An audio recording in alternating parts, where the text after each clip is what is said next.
Então, aplicações assim que apareceram dessa maneira, elas aparecem em várias outras aplicações, tá? Vou colocar várias propriedades nos exercícios, tá? Vai ter uma lista de exercícios que não vai dar tempo de vocês apresentarem, mas que eu vou colocar, que vai ser referente a esse assunto, tá? Mas assim, é para fazer, só não vai ser para apresentar, tá? Então, se você pega números complexos, tá? Essa aplicação assim definida dessa maneira, AZ mais B sobre CZ mais D, elas são chamadas de transformações lineares fracionárias, tá?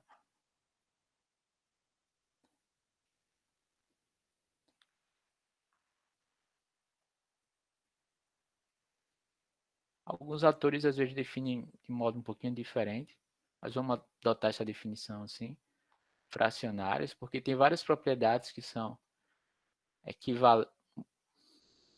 parecidas, né, com as transformações lineares, mas no mundo complexo, tá? Se você faz as devidas adaptações fracionárias. E quando, se você pega aqui A, B, C e D são números complexos, tá? Se você pega AD menos BC e esse cara for diferente de zero,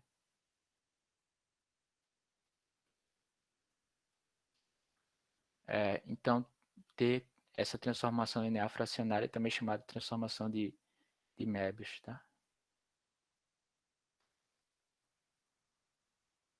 Mas de novo essa notação, tem gente que chama transformação linear, transformação de Möbius, o que eu estou chamando de fracionária e vice-versa, mas vamos fixar assim, tá? Então ter chamado.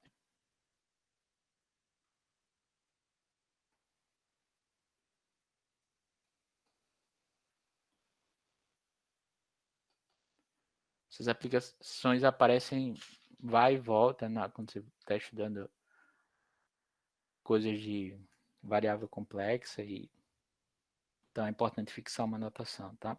Por exemplo, a gente vai ver que todos que o grupo de automorfismos de, do disco unitário, ele é um tipo especial, tá? Todo o conjunto de transformações de Möbius, por exemplo, tá? Uma observação interessante é que, coloca aqui, observação importante, tá? Coloca aqui observação importante.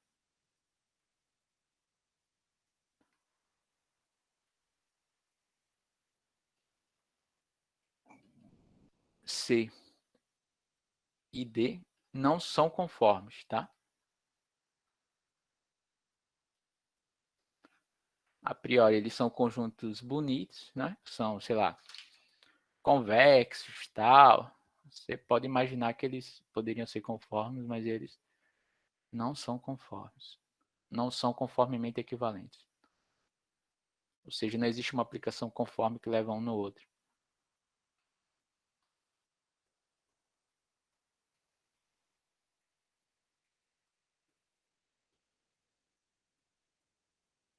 Por que eles não são conformemente equivalentes? Suponha que você tem, tá? Então, suponha,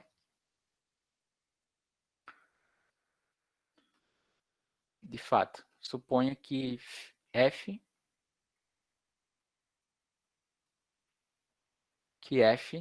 de C em D seja uma aplicação conforme.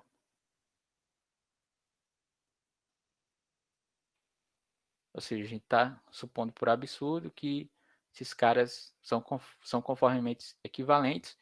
Então, suponha que você chama de F uma aplicação conforme entre essas duas regiões. Suponha que F de C e C seja uma aplicação conforme. Tá? Então, em particular, a gente sabe o quê? Que F é holomorfa. Tá? E a gente sabe mais, né? Que como para qualquer ponto que você pega em C, esse cara vai estar caindo em D, então você sabe que a norma é menor do que 1, né? E por que que eu não posso ter isso? Alguém lembra por que que eu não posso ter uma aplicação? Então, se f é holomorfa em C, tá? E a norma de f de z é menor do que 1, o que é que eu consigo concluir daqui?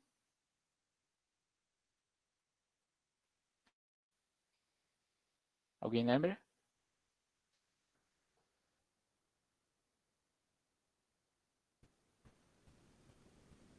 Pelo teorema de Liouville, né? Aqui, f é holomorfa em C está dizendo que f é inteira e é limitada, tá? Porque a imagem dela vai ter que estar contida em D. Então, pelo teorema de Liouville, f é constante. E se f é constante, ela não pode ser conforme, né? Porque ela não é objetiva, né? Ela está longe disso, tá? Então, pelo teorema de Liouville, f é constante, logo f, em particular, f não pode ser bijetivo. Um absurdo, né?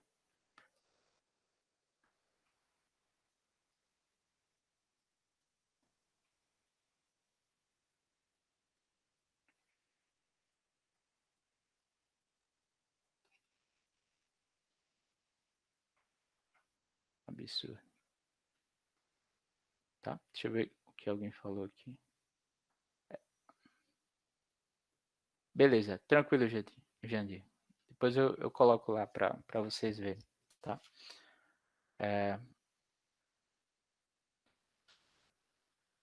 Certo? Beleza, então C deles são conjuntos legais, tá? Conjuntos que a gente gosta muito, mas não são conformemente equivalentes, certo? Uma observação é que eles são homeomorfos, tá? Eles não são conformemente equivalentes, ou seja, do ponto de vista da análise complexa, eles são caras que são distintos, tá? Tem a topologia, eles são a mesma coisa.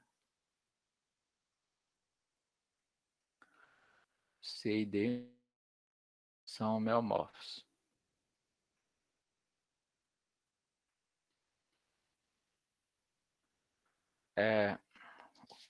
Então, quem é o homeomorfismo aqui? É simplesmente, vou deixar para vocês verificarem, tá? Acho de análise no RN, né? Que o RN inteiro ele vai ser homeomorfo a uma bola aberta, tá? Que é a mesma coisa, né? O R2 inteiro é homeomorfo ao disco aberto. A aplicação aqui fica mais simples de escrever. Simplesmente Z por 1 mais o módulo de Z. A inversa vai ser dada assim. Pega esse cara. E aqui pega o W por 1 menos W. Tá? Então, as aplicações aqui, elas são... Não é difícil ver que elas são contínuas e uma vai ser inversa da outra, tá? Mas C e D não são conformemente equivalentes, certo? Então, C conformemente equivalente é de fato bem mais forte do que ser apenas homeomorfo, tá? Uma outra observação interessante é que vocês conseguem mostrar de modo muito rápido também que essa relação de U ser conformemente equivalente a V é uma relação de equivalência, né?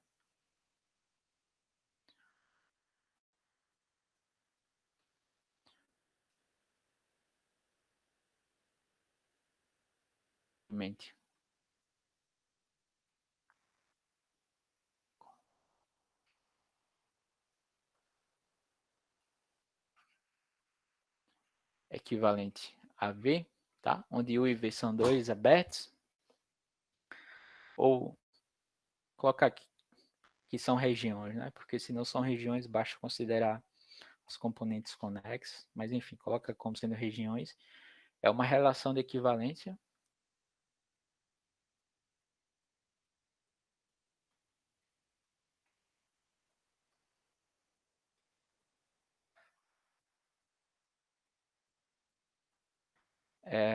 no conjunto de todas as regiões de C.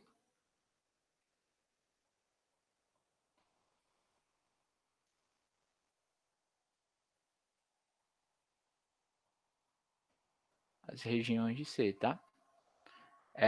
Isso é rápido, né, de você verificar. É claro que U vai ser conformemente equivalente a U, é só você pegar a aplicação identidade, se U é conformemente equivalente a V, V é conformemente equivalente a U, é só você tomar a inversa, e se U é equivalente a V, é conformemente equivalente a V e V é conformemente equivalente a W, basta que você tomar a composta. E você vai ver que U vai ser equivalente a, conformemente equivalente a W, tá? Eu vou escrever essa relação assim, U conformemente equivalente a V, tá? Nesse contexto que a gente está utilizando, poder notar assim, tá?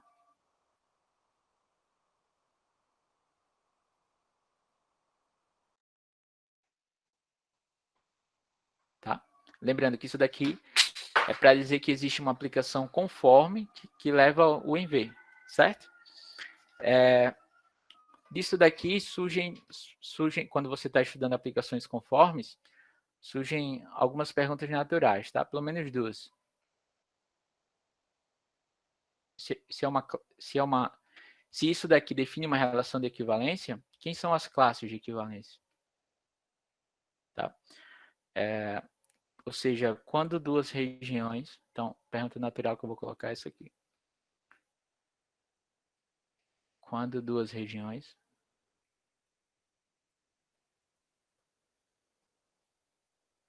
de C pertencem à mesma classe de equivalência, ou seja, quando eles são conformemente equivalentes. A gente já viu, por exemplo, que C e o disco unitário eles não pertencem à mesma classe de equivalência, né?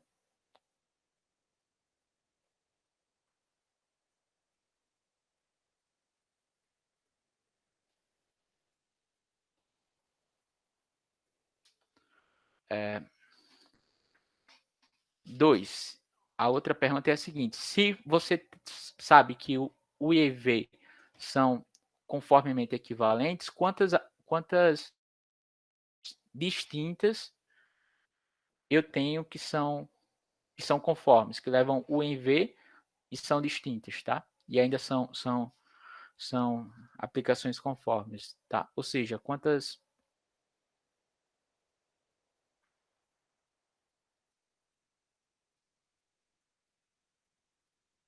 aplicações diferentes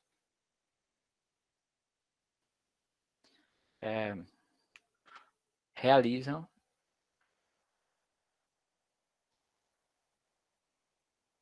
a equivalência, tá? Ou seja, quantas aplicações pertencem à mesma classe de equivalência, tá? Isso aqui é equivalente, é isso que eu estou dizendo. Quantas aplicações diferentes realizam a equivalência? Conformes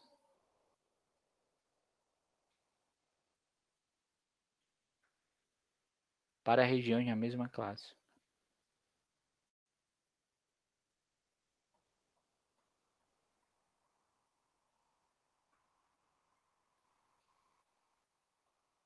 Tá? Ou seja, se quantas, tá? Só para deixar claro aqui, se O é conformemente equivalente a V, tá? Quantas aplicações distintas, quantas φ de U em V? Quem são esses caras, né? Quantas φ de U em V diferentes temos?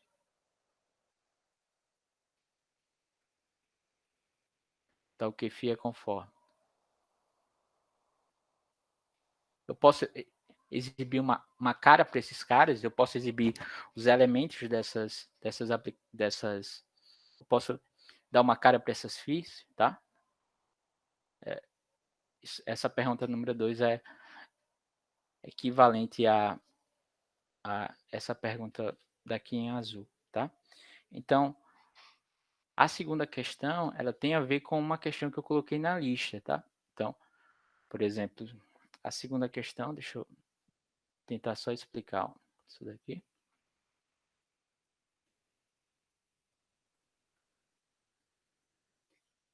É equivalente a você determinar um grupo, tá? Quem gosta de álgebra, isso é bonito.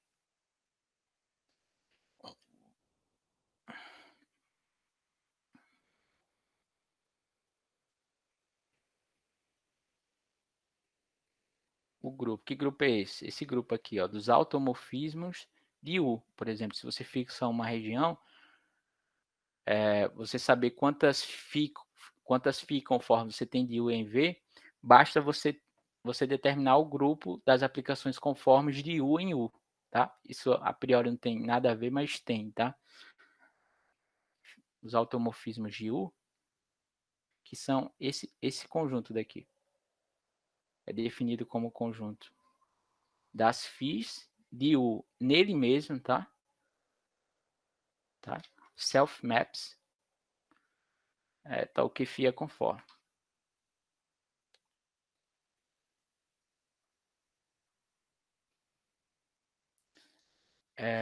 Por que que basta que eu determine esse cara, tá? Deixa eu só dizer aqui que onde U é uma região fixada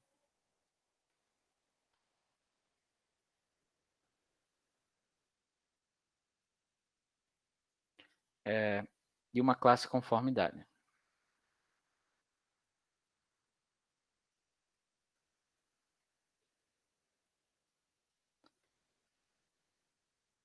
Tá? Por que que basta eu determinar esses caras? Por conta disso, né? Por conta disso daqui. Então, deixa eu... Porque é suficiente.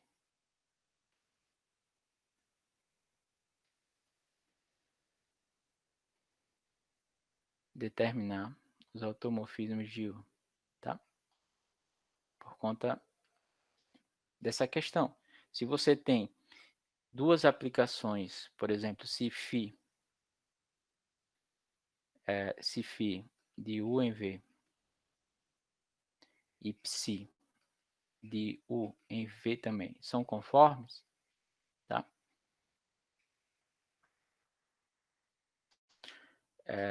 Então, ou seja, aqui você tem, por exemplo, a U, aqui a V, uma região U, uma região V, tá? Então, aqui você tem a φ e aqui você tem a psi, tá? Então, se você pega φ composto com psi a menos 1, então isso implica que F igual a psi a menos 1, que é a psi, tá? Composto com φ, isso daqui é um automorfismo de U, tá? Então, ó, se você determina todos esses caras, o conjunto de automorfismo em U, você vai determinar também todas essas aplicações φ, psi, desde que você φ e psi que são distintas, tá? De tal modo que U e V são, são duas regiões do plano que são conformemente equivalentes, tá? Então, veja por que é importante determinar os automorfismos de um determinado conjunto, tá? Eu esqueci de comentar aqui, isso daqui é um grupo e eu não falei quem era a operação do grupo, né? Essa aplicação, isso aqui vai ser um grupo com a operação com a operação composta de aplicações, tá?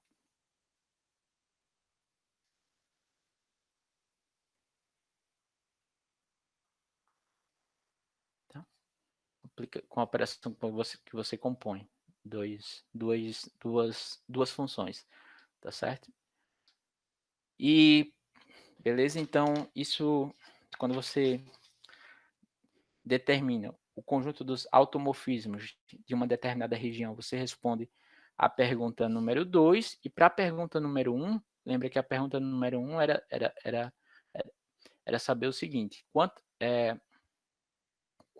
quando duas regiões de C pertencem à mesma classe de equivalência, tá? Dados dois abertos em, em C, que são conexos, quando você tem uma aplicação que leva um em outro que é conforme, tá? A gente já viu que C e D, eles não pertencem à mesma classe de equivalência, mas aí a gente continua procurando, né? A gente, a gente consegue determinar todas as classes de equivalência para esse caso, para essa relação. Então, é isso que a pergunta número 1 tenta responder, tá?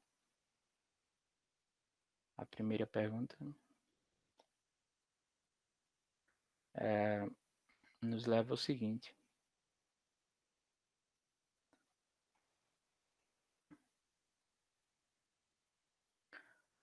A procura de uma lista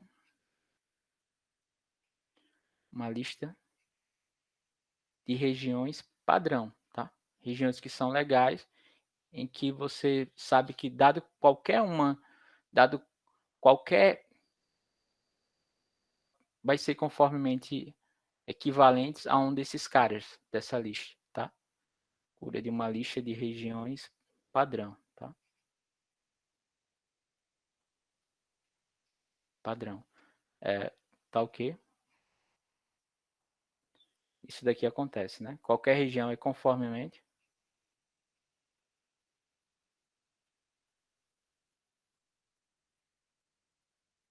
Qualquer região de C é conformemente equivalente a uma dessa região padrão.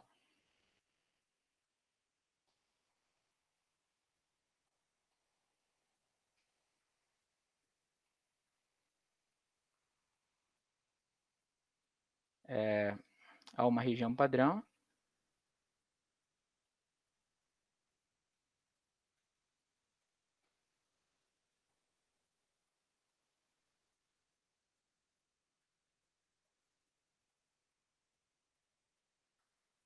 Ou,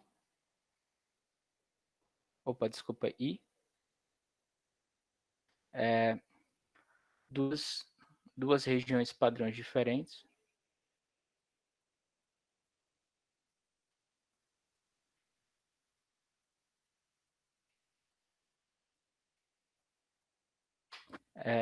Não são conformemente equivalentes, tá?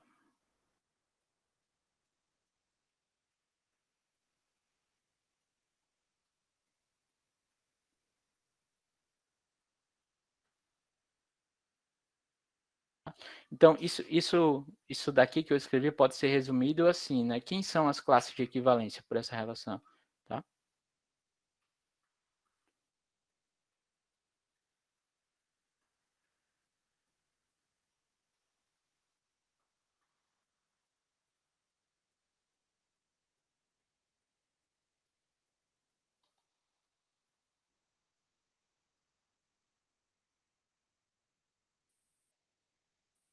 Tá? E, e então, se você toma essa, em geral, isso é um problema difícil, tá? Se você, por exemplo, se você toma uma região que seja qualquer, esse esse esse esse problema já está feito, tá? Mas é bem difícil de ser feito, tá? Agora, com a hipótese que a gente vai colocar, que essa região tem que ser simplesmente conexa, as únicas regiões que são padrões vão ser todo C ou o disco aberto, tá? Então, no caso, simplesmente conexo.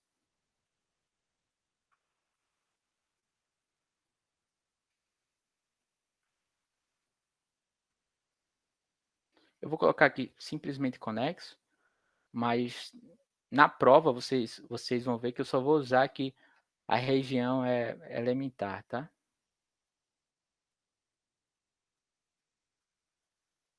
Não vou usar nada de topologia não, tá? No caso simplesmente conexo, a lista padrão é só dois caras, tá? Ou seja, o conjunto das classes de equivalência é formado só por dois caras, tá? A classe de C e a classe de D, onde D é o disco aberto unitário, tá? São C e D, tá? Isso é o que diz, tá? Todo esse arrodeio aqui que eu dei é para vocês tentem compreender melhor aqui o que diz esse teorema, tá? Isso daqui é o que diz esse teorema daqui, que é o teorema da aplicação de Riemann,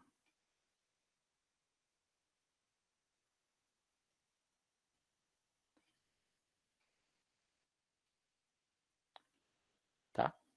Que, que apesar do nome, tinham alguns furos, tá?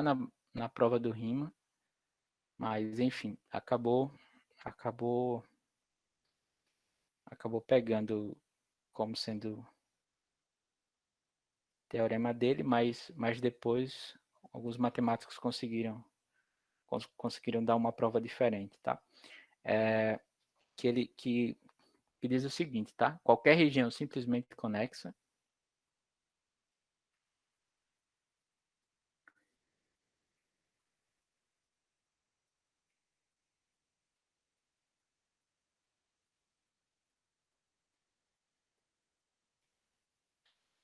é, vou colocar essa região U contido em C, tá?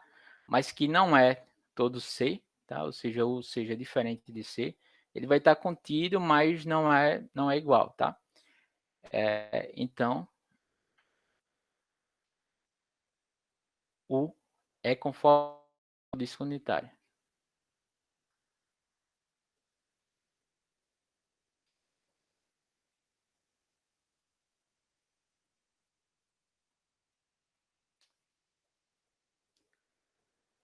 tá?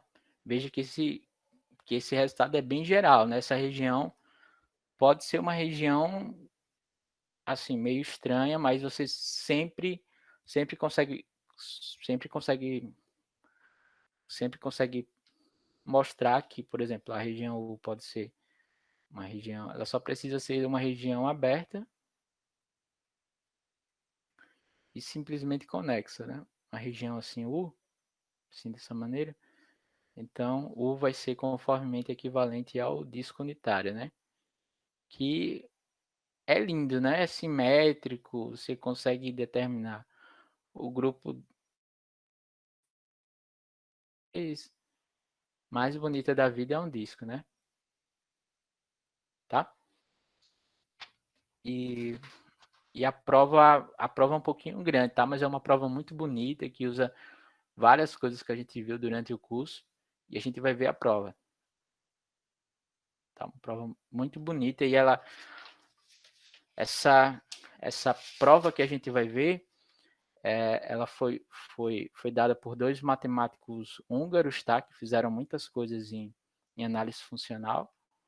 Foram esses caras aqui, tá? Ferrer e Ries. Acho que é assim, tá? O nome deles. Também não sei se a pronúncia é assim. Foi feito antes da antes da Segunda Guerra Mundial, tá? 1920, alguma coisa, certo? A Hungria era um país que tinha uma certa relevância na Europa nessa época. Hoje em dia é quase insignificante, né? Assim, sim, então vamos ver de novo, essa prova que a gente vai ver é uma prova bem grande, então primeiro vamos dar um resumo da prova, vamos dividir ela em etapas e depois a gente vai ver algumas etapas, tá? Então, a prova vai ser dividida em 7 etapas, porque não vai dar tempo de mostrar tudo hoje, então eu vou, talvez nem na próxima aula, mas quinta com certeza eu acabo. Dividida em 7 etapas. Eu vou, eu vou tentar mostrar aqui como é que vai ser um resumo, tá? Dessas etapas, para a gente não se perder no meio do caminho. Que vai ser um resumo das etapas. E essas etapas, elas, por sua vez, são divididas em 13 grandes partes. Resumo, opa.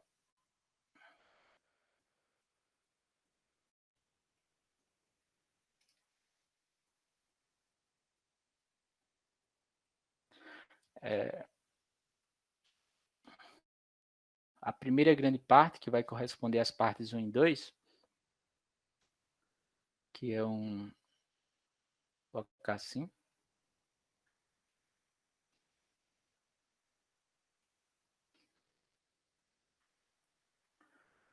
Isso aqui vai corresponder às etapas 1 e 2.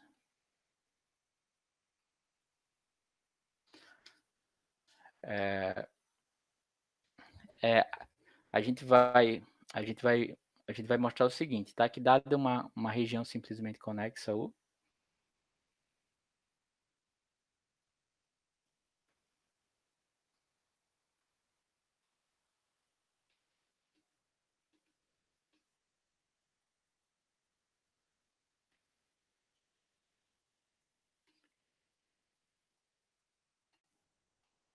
é, conexa U com U diferente de C, tá?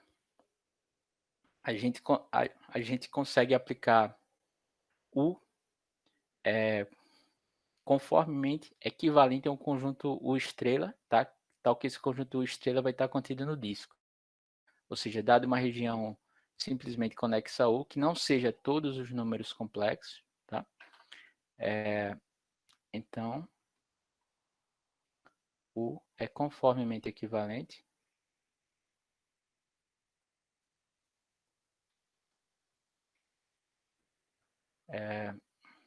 a U estrela, que é uma região que vai estar contida no disco unitário, certo?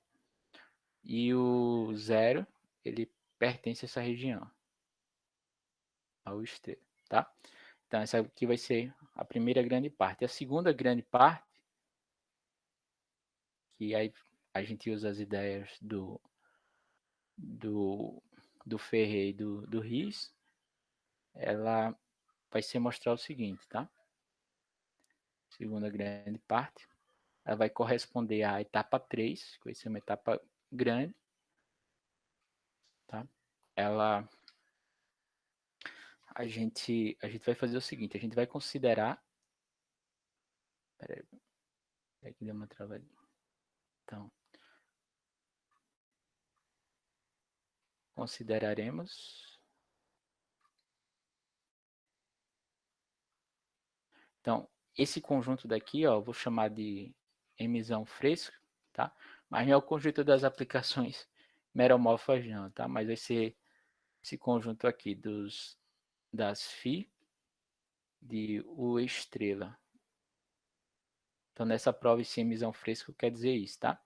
Φ de U estrela em D, no disco unitário, onde φ é holomorfa, injetiva,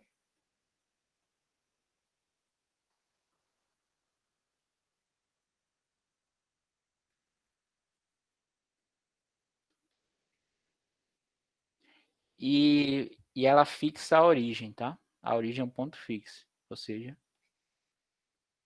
φ de 0 é 0, tá?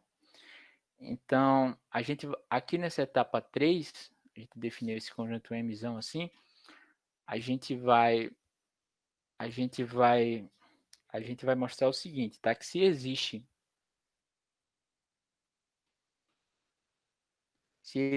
uma aplicação FI que tenha maior norma, tá? Que tenha norma maximal,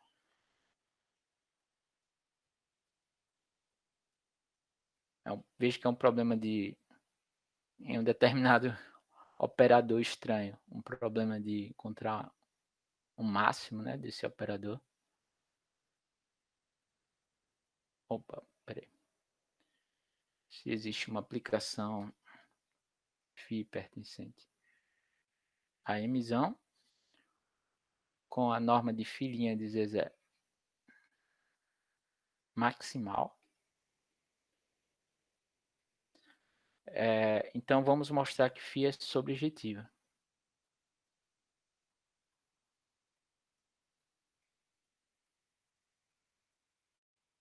Ou seja, você tem de fato uma aplicação conforme de U estrela em D para essa φ, tá? Que é tal que a norma de fininha dizer zero atinge o máximo. Então, mostrar que φ é subjetiva.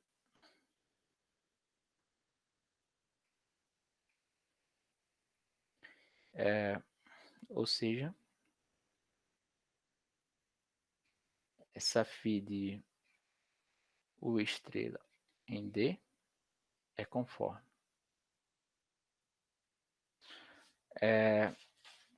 Então, essa aqui foi a segunda grande parte, tá? Que a gente vai mostrar, que corresponde à etapa 3. Tá? E daqui que entram as ideias dos matemáticos húngaros.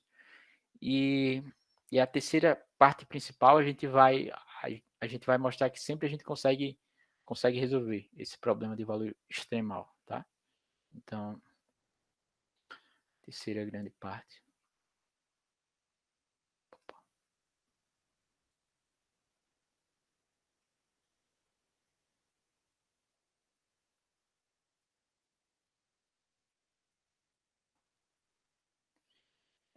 Isso daqui vai ser etapas 4 e 7. Mostraremos que tal φ existe.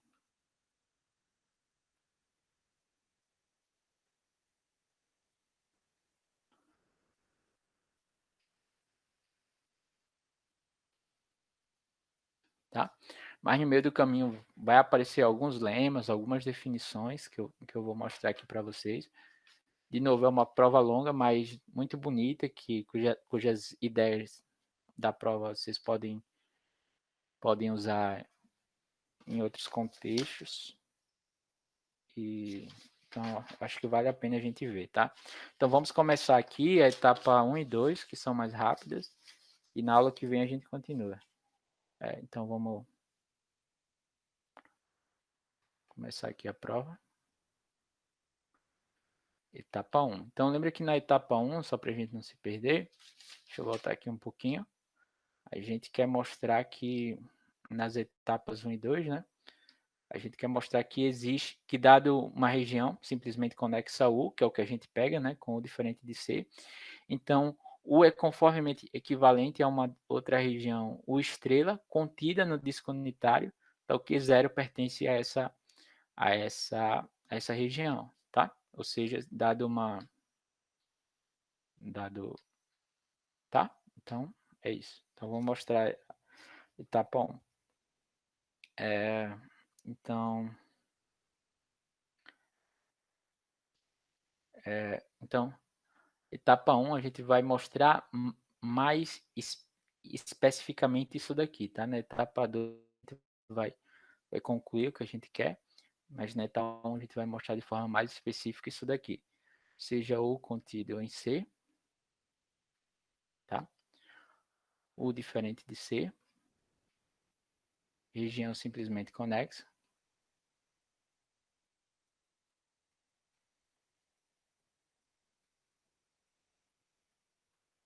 região simplesmente conexa. Então, existe uma outra região U1,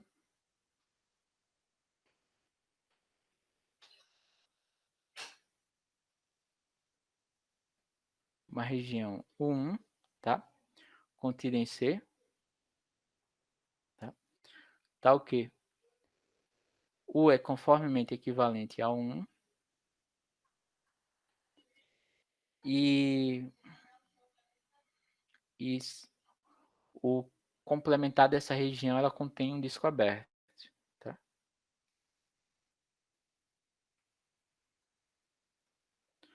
C-1 contém um disco aberto.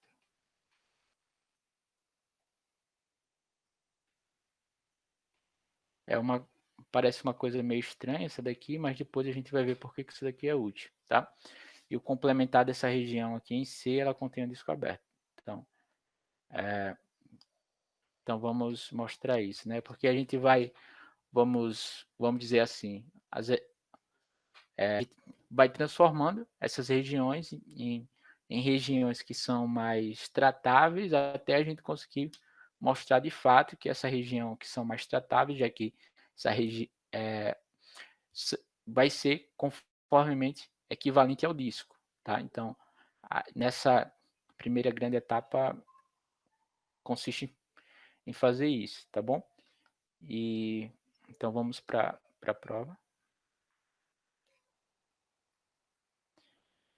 Então, ó, veja que a gente está supondo que o está contido nos números complexos, mas não é todos os números complexos, né?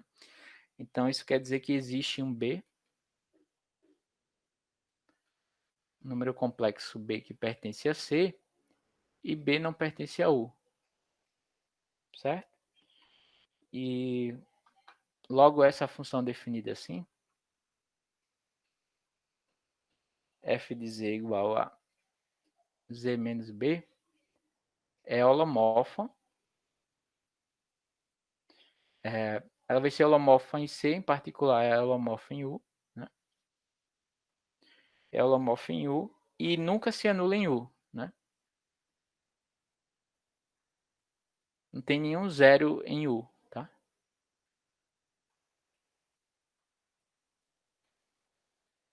E nunca se anula em U, tá? Por conta disso, que B ele não pertence a U. Veja que o único ponto que isso daqui vai se anular é no ponto B, só que o ponto B ele não pertence a U, certo? Então, lembra que quando eu falei de logaritmo complexo, logo, é, logo, acho que na aula passada, foi na aula retrasada, eu tinha mostrado o seguinte, tá? Então, abre parênteses para o que eu vou mostrar, tá? Eu mostrei que se F é holomorfa em uma região,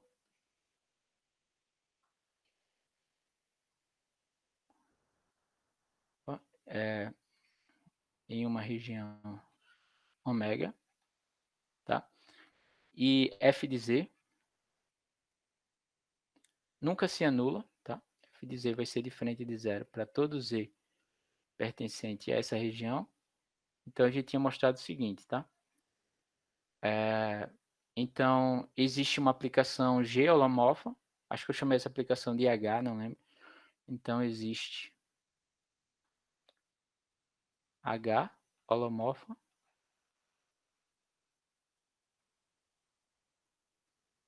em ômega, tá?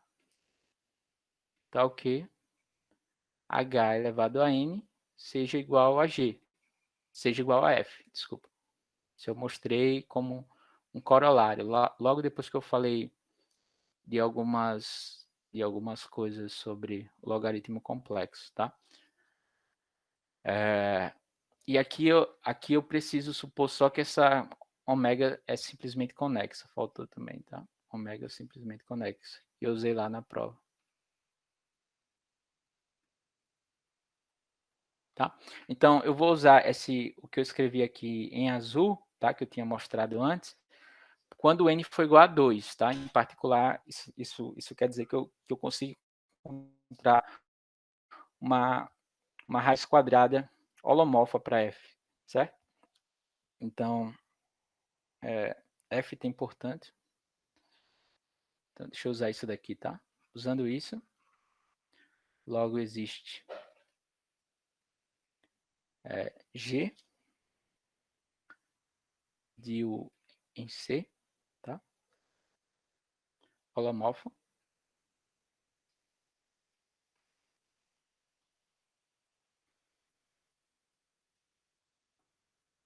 Tal que G ao quadrado de Z seja igual a F, né? É isso daqui, esse resultado, tá? Porque lembra que F nunca se anula, é holomorfa, o vai ser simplesmente conexo, então você pode usar esse resultado aqui para n igual a 2, tá? E a F, lembra que a F vai ser igual a Z menos B, certo? E uma observação que sai quase trivialmente, mas que é importante, é que G é injetiva, tá? Por que G é injetiva? Por conta disso daqui, ó. Se G de Z1, opa,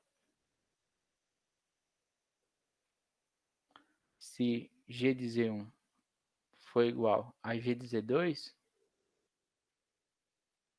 então isso implica, elevando ambos os membros ao quadrado, né, que g ao quadrado de Z1 é igual a g ao quadrado de Z2, certo? Aí você usa que g ao quadrado é a f, né? Então isso aqui vai ser igual a Z1 menos B, e do outro lado vai ter Z2 menos B. Então isso implica que Z1 é igual a Z2, tá?